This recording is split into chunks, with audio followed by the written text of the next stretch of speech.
Welcome to PSG, where we do lore, news, and discussions. Today we're going to be giving you the rundown of Resident Evil 1 in 5 minutes. Here we go. July 24th, 1998. Bravo team of Raccoon City's elite STARS unit has gone missing after traveling into the Arklay Mountains to investigate the spree of missing hikers and animal mutations. Without a radio contact, Alpha Team is deployed under command of STARS leader Albert Wesker. Landing in the darkened woods, Alpha Team spreads out, searching for the missing members. They discover the location of Bravo Team's downed helicopter, and they find only the body of Bravo Team's pilot. Continuing their search, Alpha Team is suddenly attacked by mutated, rabid dogs in the darkness.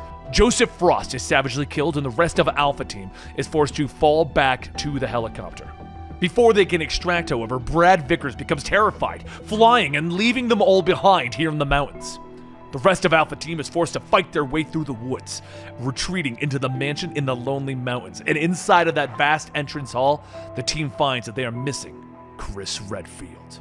After hearing shots, Jill Valentine and Barry Burton investigate under Albert Wesker's orders. While Barry investigates the dining hall, Jill discovers that Bravo team member Kenneth Sullivan is dead and has been eaten by a zombie. Jill retreats and is saved by Barry, and when the two return to the entrance hall, they discover that Wesker is now missing as well.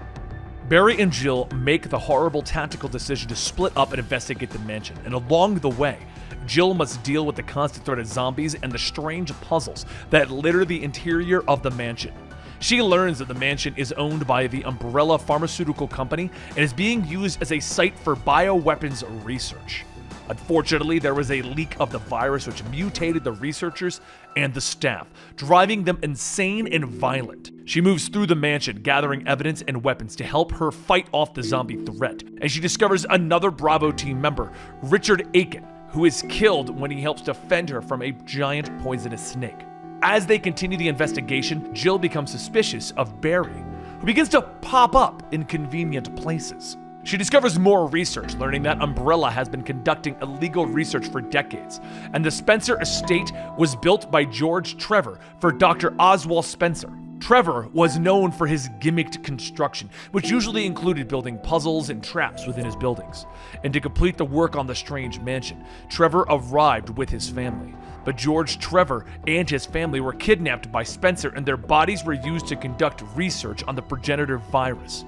She also learns and is forced to fight against Lisa Trevor, who is still alive and has become mutated and is insane from the constant experimentation. After the mansion was exposed to the virus, Lisa was able to escape from her constant torture and gain some form of revenge. Jill eventually makes her way to the dormitories where she must destroy Plant 42, another of Umbrella's mutated experiments. And after defeating the mutated monster, Jill discovers the Bravo team leader, Enrico. The wounded captain tells her that there is a traitor among STARS, but before he can say more, he is shot from the shadows. And from there, she moves into the labs below the mansion. It is there that she meets up with Chris Redfield and Rebecca Chambers from Bravo team. In the lab, she discovers that Umbrella is providing research into bioweapons for the US military.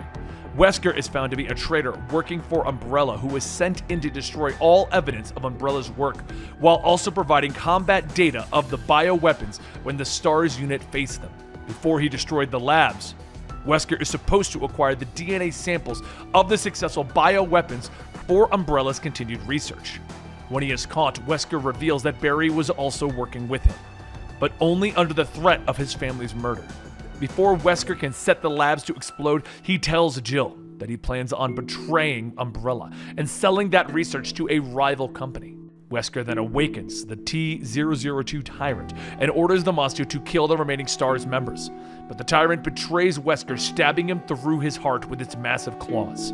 The 4 members of STARS retreat to the rooftop helipad where they radio for Brad Vickers, who has returned. Jill and Chris must then fight off the Tyrant on the helipad, giving the others time to escape, and eventually Brad drops them a rocket launcher and the pair use it to destroy the monster. The surviving members of STARS return to Raccoon City, where they prepare to tell the world the truth about what happened in the mountains. I hope you guys enjoyed that recap of Resident Evil 1, and I hope you're enjoying Resident Evil 8. Let us know in the comments down below what you think about Resident Evil 8, and maybe we'll talk about it in our next podcast. Thank you so much.